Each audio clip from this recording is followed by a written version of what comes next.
So it's really challenging to be equanimous when pain is present, whether that is physical pain or emotional pain. And certainly the two are often intertwined. And someone in this Sangha a few weeks ago shared a bit about struggling to practice equanimity in relation to pain, noticing a lot of second arrows and even a sense of defeat. And I noticed so many people, their eyes or their nods really seemed to resonate. And I felt my own resonance too, especially with the word defeat.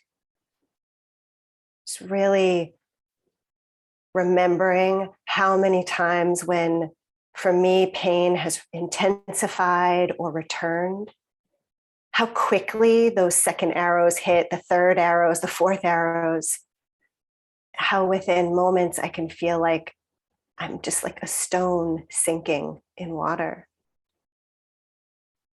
So if you struggle with practicing in relation to physical pain, you're not alone.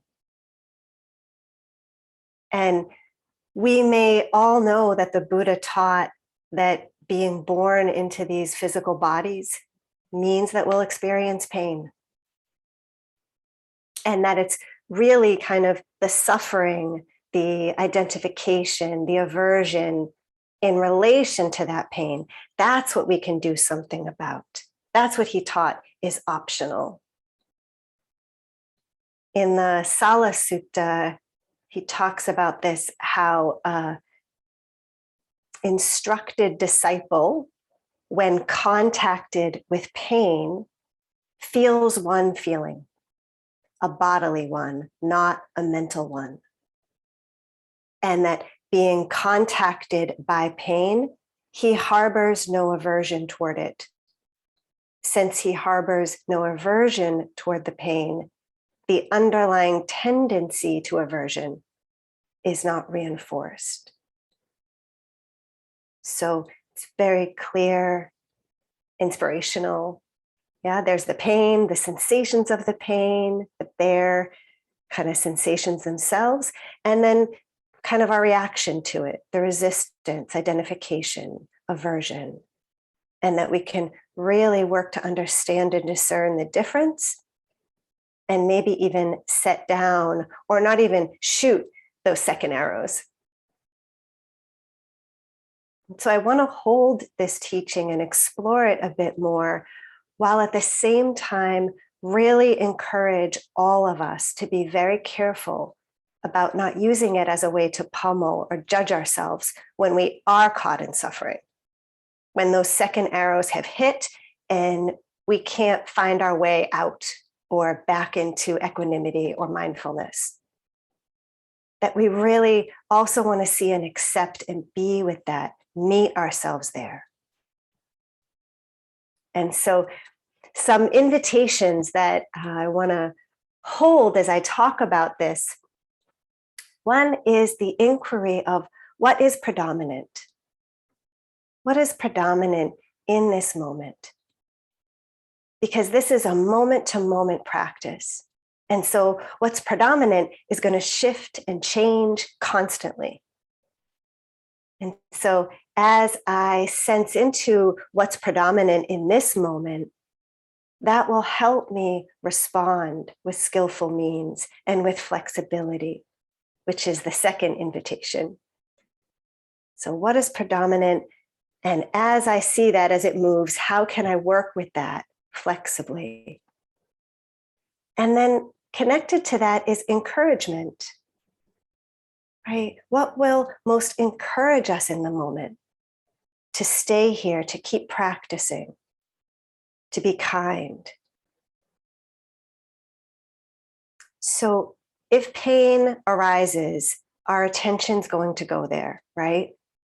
We're going to register it, and we're going to register the unpleasantness of it. So as we notice it, or our attention is brought to it, we can see, can I turn toward it?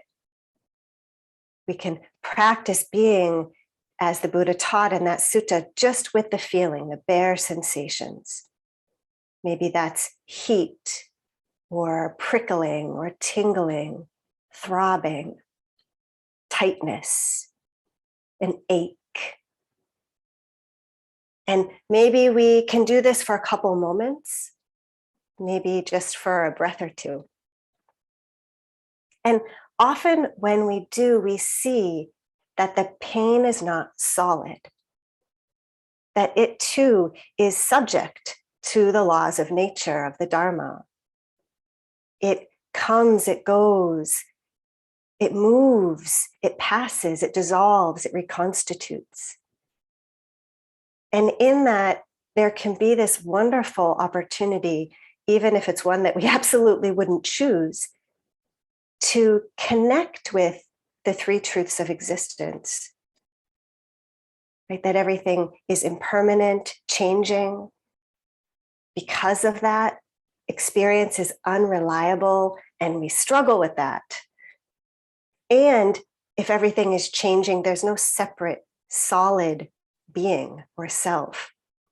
And our experience is therefore not controllable. We can see that here, like pain it's here. We can't really fully get our hands around it. Very different from those moments when I know I've had this sense of my pain, this solid, permanent thing. And then I have to sort of battle with it and try to get rid of it.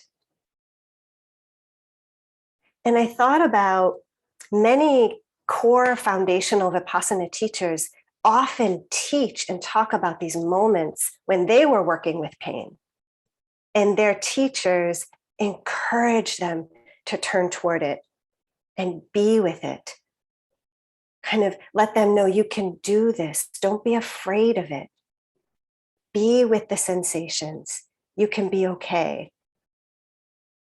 And that these were moments that absolutely changed their lives and their practice.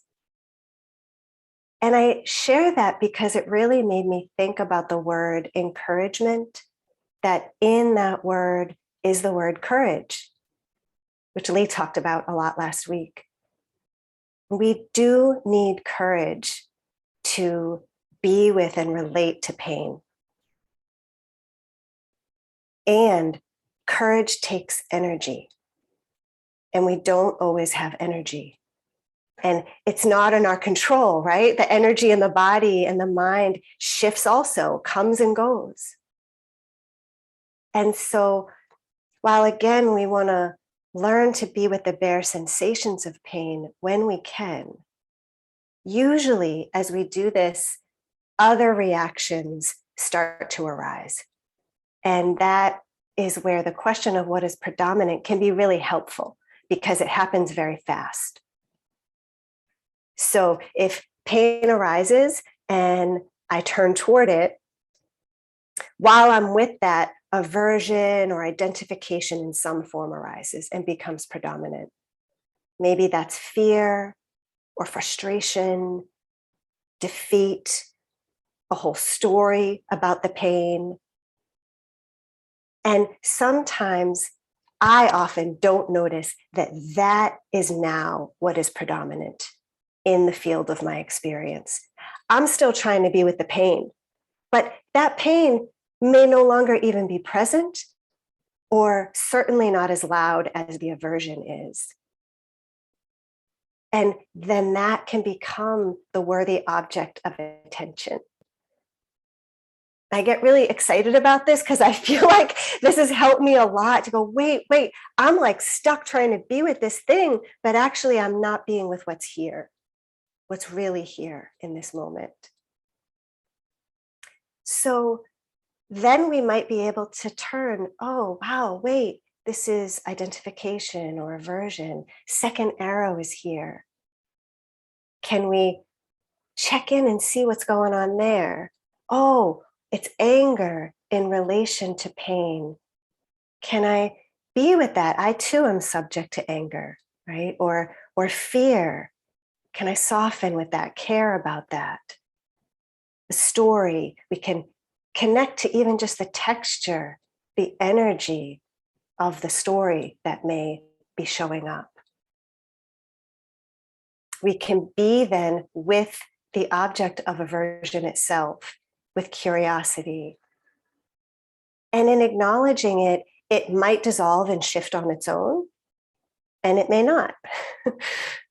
And so, just as we don't have to keep kind of forcing trying to be with pain, we also don't have to force ourselves to be with aversion to pain, right? We want to check our energy and courage. Can I be with this? Nope. Okay, no problem. Maybe I need to build up some rest and courage. And that's where we can be flexible in all these other ways. We can come back to our anchor, whether that's the breath or sounds. Maybe we shift to other sense doors, open the eyes, connect to sight, colors, shapes, light. Maybe we bring the attention outward a little bit because pain is often very localized. So we can bring the attention more to the whole body sitting. Or maybe invite kind of checking, is there any place in my body that is not experiencing pain right now? Maybe the hands or the bottoms of the feet. And can I breathe with and receive those sensations even for a bit? We might need to stand. We might lie down and really give all our weight over to the earth. And certainly we can lean into the other Brahma Viharas, which my fellow teachers have talked a lot about, kind of working with these as one mind flexibly. Maybe we call in metta, compassion for how stuck we feel or how defeated we feel. And connected to compassion, sometimes it can be difficult to open to our own pain and suffering. With pain, we might remember that that connects us to every living being, every living being. And sometimes there can be a bit more openness to, oh, may I care about the pain of every being in this moment, every being in pain in this moment, and then kind of gradually include ourselves in that circle. If we're really just getting kind of walloped by either the pain itself or the aversion to pain, we can also shift to intentional mindful distraction. You know, go for a walk, listen to some music, eat something delicious. We might think that's not really practicing, but we are then responding mindfully, meeting ourselves where we are. It doesn't do any good to keep forcing, because if we don't shift when we can't be with either the pain or the aversion, and we try to force ourselves or think we should be able to, we're going to reinforce that aversion. We're just practicing aversion, and that becomes exhausting and defeating. This also connects to the holding environment, right? How can I catch myself, hold myself when I'm outmatched or overwhelmed? How can I check in and see what's predominant? Be flexible, encourage myself to keep my seat. I was thinking about a client of mine recently talking more about painful mental stories, saying, I'm catching myself. I'm catching myself. And I really just saw almost that image of like, whoop. And there can be a flow with all of these. Again, that moment to moment. Maybe pain arises, I can be with it, breathe with it. And then aversion shows up and I can acknowledge that's here. Maybe breathe with that. We kind of move back and forth, maybe back to the anchor for a bit, build up some energy and rest and courage. And then when the pain shows up again, I actually have more stamina to meet it. And in this, there's that reminder, especially with equanimity, that it doesn't matter what's arising. What matters is our relationship to it. Like that I can actually be enlightened being with, relating to defeat that's here or anger that's here, can be equanimous in relation to the second arrow. It's no problem. The second arrow isn't me or mine, just as the pain isn't me or mine. So I want to end with a quote by a teacher named Vidya Mala, who talks a lot about her experiences practicing with chronic pain. She says, change comes slowly, imperceptibly, like building a mountain out of grains of sand. It is not easy. Sometimes I'm shocked at how insistent and seemingly intractable the knee-jerk reactions are, how loud the voice in the night that says, I don't want this. But one thing that gives me heart is the confidence and strength that arises when I'm able to meet what is happening with honesty, even if it's difficult, neither cutting off from the experience nor indulging it, letting it be there as a momentary experience that has space around it and choice within it. Working with pain keeps me honest because the taste of aversion is never far away. So the opportunity to transform it is always nearby as well. So thank you for your attention. And let's gently and gradually transition to formal practice. However that is, whatever is needed, whether that's opening, moving the body, stretching,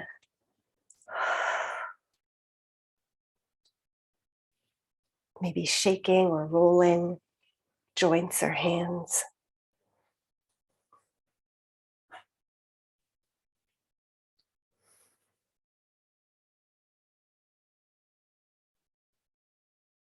And just checking in with the whole body, the front, back, sides.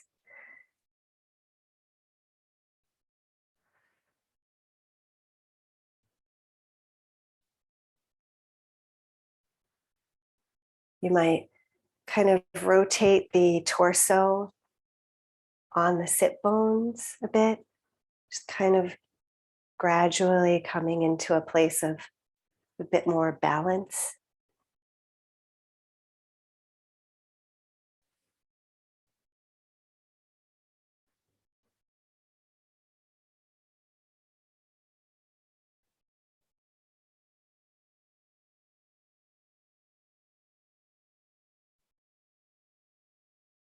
And perhaps notice that the breath is moving on its own.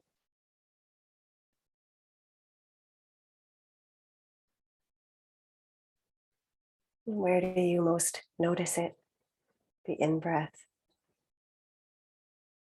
Where do you most notice the sensations of the out-breath?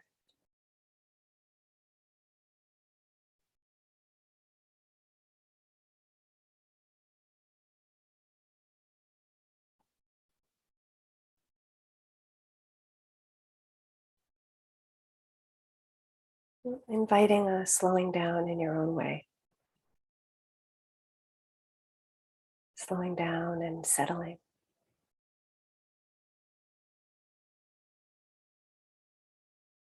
Connecting to this body. To whatever energy, thoughts, feelings might be moving through or present.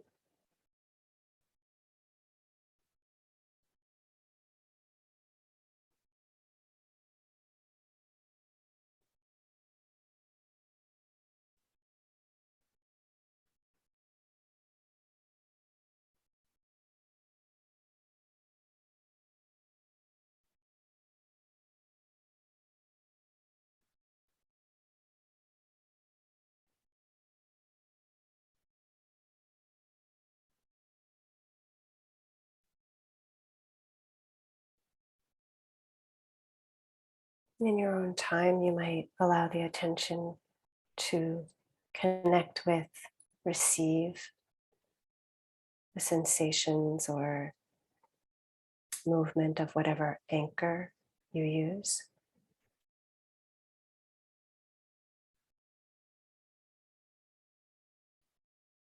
Breath, sounds,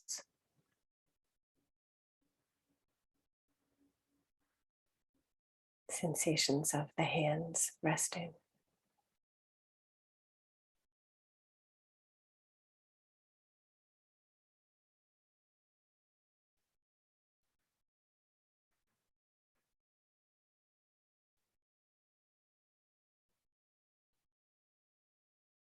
And having that as your home base, maybe what you come back to or stay with for the whole sit.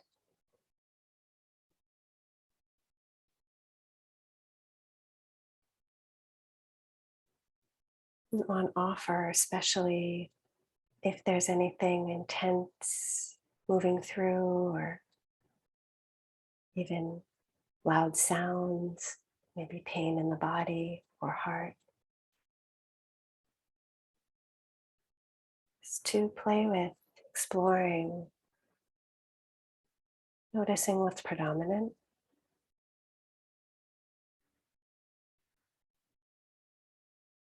how that changes and shifts moment to moment.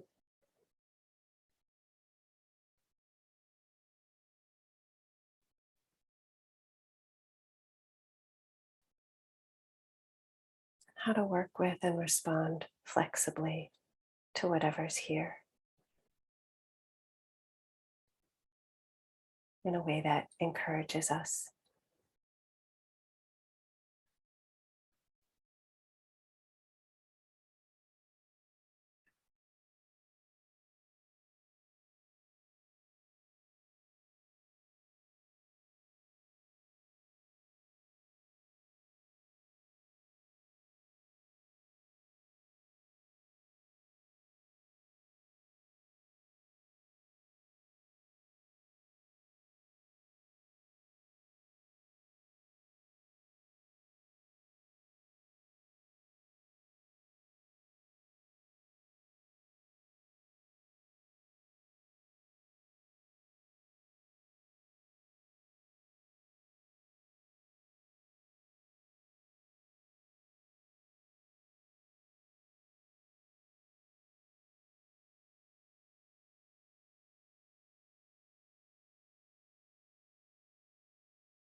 Perhaps notice again what's here now.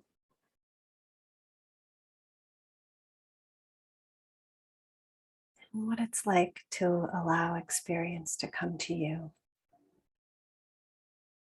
as it unfolds, moment to moment.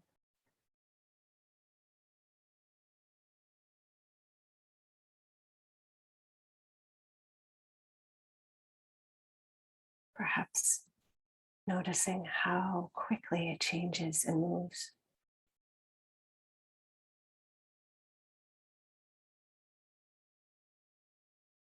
The feeling or energy, thought that may have felt so predominant when you began this sit. Where is that now?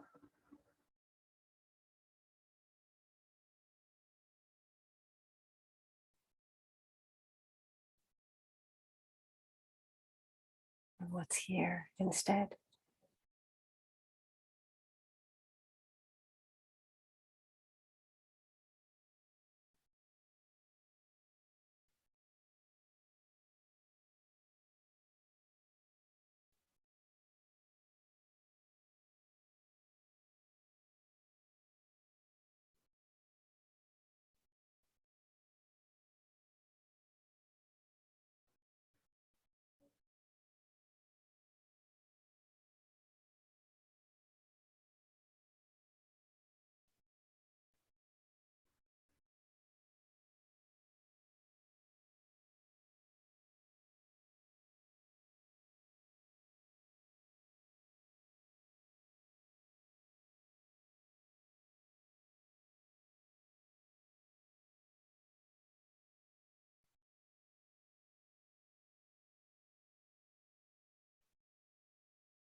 Thank